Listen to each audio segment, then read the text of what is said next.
Yes. Hi everyone, hope you are doing well from wherever you're watching this channel, depending on your time zone.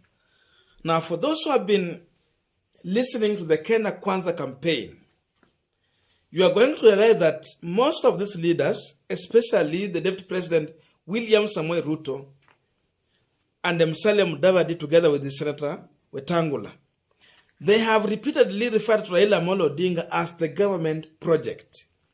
In every rally they go, and especially in Mount Kenya region, they will always refer to Raila Odinga as the government project that is set to fail. Listen to them shortly. There is something I'm going to explain after this video. And I know. Now, on this Punchline today, I want to explain to you why William Samoei Ruto is more of the government project than Raila Odinga. But before we go deep into that, I have a quick request. You might be watching this channel, but you have not yet subscribed. So my humble request, please consider subscribing so that another time, once we release a video like this one, you'll always get notified.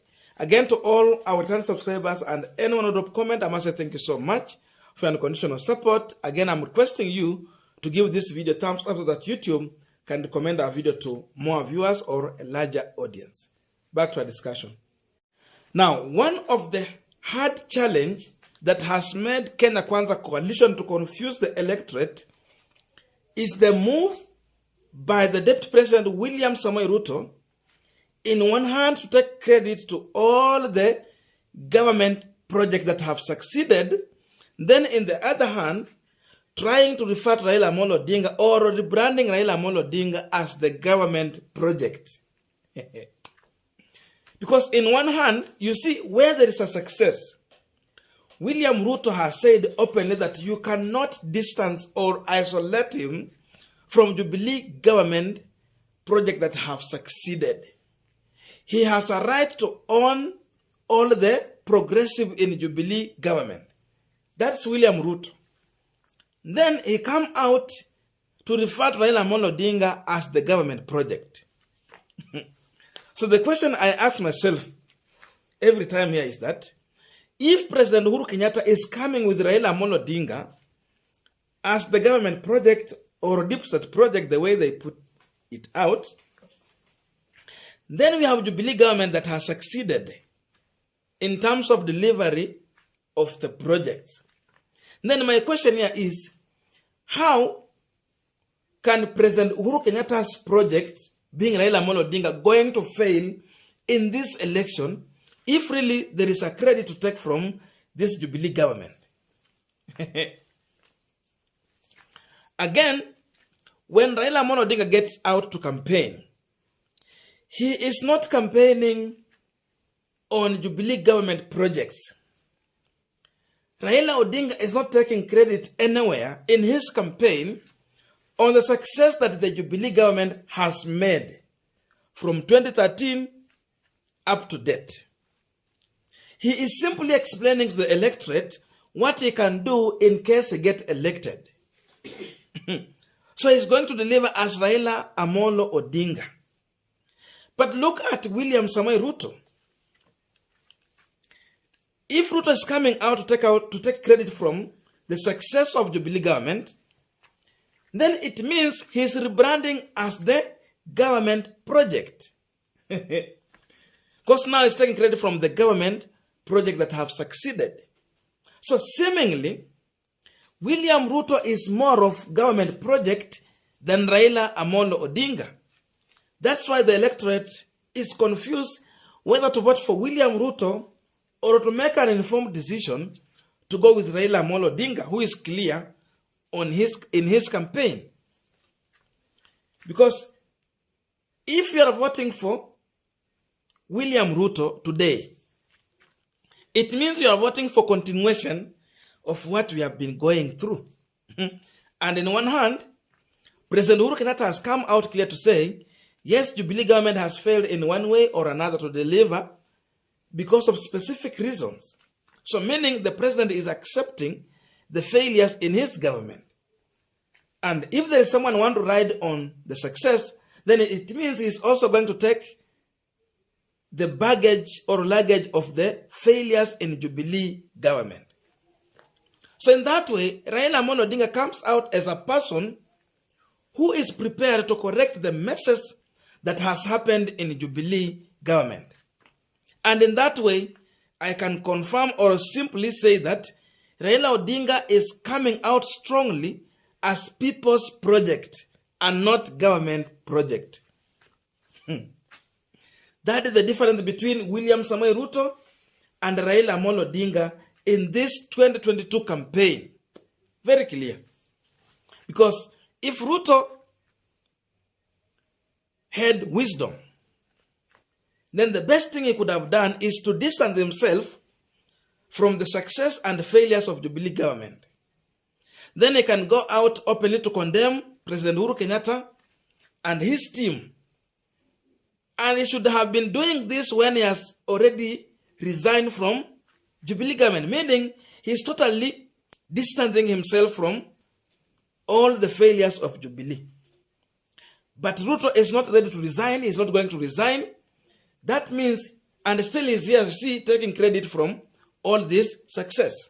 So that means William Ruto, the government project. And you see, the other thing that can make William Ruto to fail in this election, as Raila Amolo Odinga win in this election, is how William Ruto is using his time to sell his agenda to the electorate. And the time is using to rebuke Raila Odinga and President Uhuru Kenyatta. Because generally when Ruto gets somewhere in a rally, 70% of his time is either is calling Raila Kitendawili or government project. So meaning, William Ruto's agenda is Raila Amolo Odinga. 70% of his campaign. That is where he has put his focus and energy. So at the end of the day, the electorate might find nothing reasonable to give their vote to William Samoei Ruto, and in that way, they can protest on ballot in favor of Raila Amolo Odinga, because even Raila Amolo Odinga, if you listen to him, there is literally talking about William Ruto. Unless some of the close allies to Raila Amolo Odinga, they might focus on calling William Ruto corrupt individual and all the failures that he has always carried on his back. Because even there was a time when he was clear in his explanation, when Raila complained about the billions of money that was lost in the Aror and Kimaror Dam. Ruto came out to say it was just only 7 billion. Where Raila was asking, is 7 billion a change for Mandazi, you see? So that is William Samoei Ruto. But Raila Odinga, most of his time, he has used 70% of his time to explain to the electorate what he can do as Raila Amolo Odinga if elected the president. So in that way, if there is an electorate that is undecided, they can easily make an informed decision to go ahead and vote for Raila Amolo Odinga, because he is clearly explaining what he can do without bragging or without threatening anyone. But William Ruto is the opposite of this.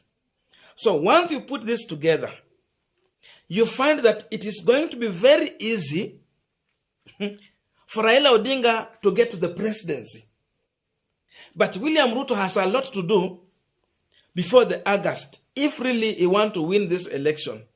Unless he get out clear, stop getting or taking credit from Jubilee government project, then come out to explain to the electorate his agenda, what he can do as the president, and not condemning Raila Odinga, or when he get to Central Region, to demonize Raila Amolo Odinga at the expense of winning the voter. Now listen to this.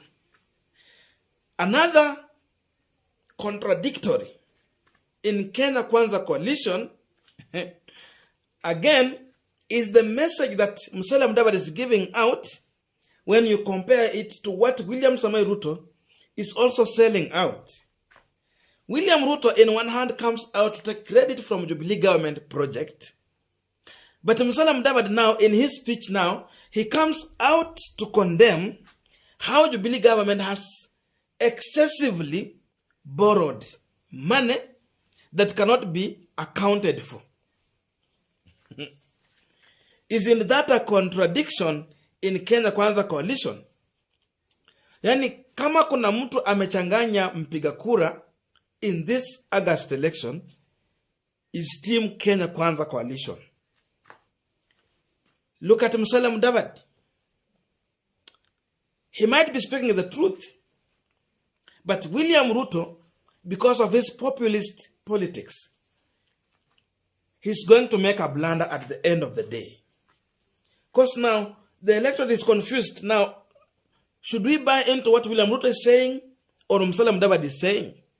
And then if that is now how these people are bringing out their message, it means either this team is together because of the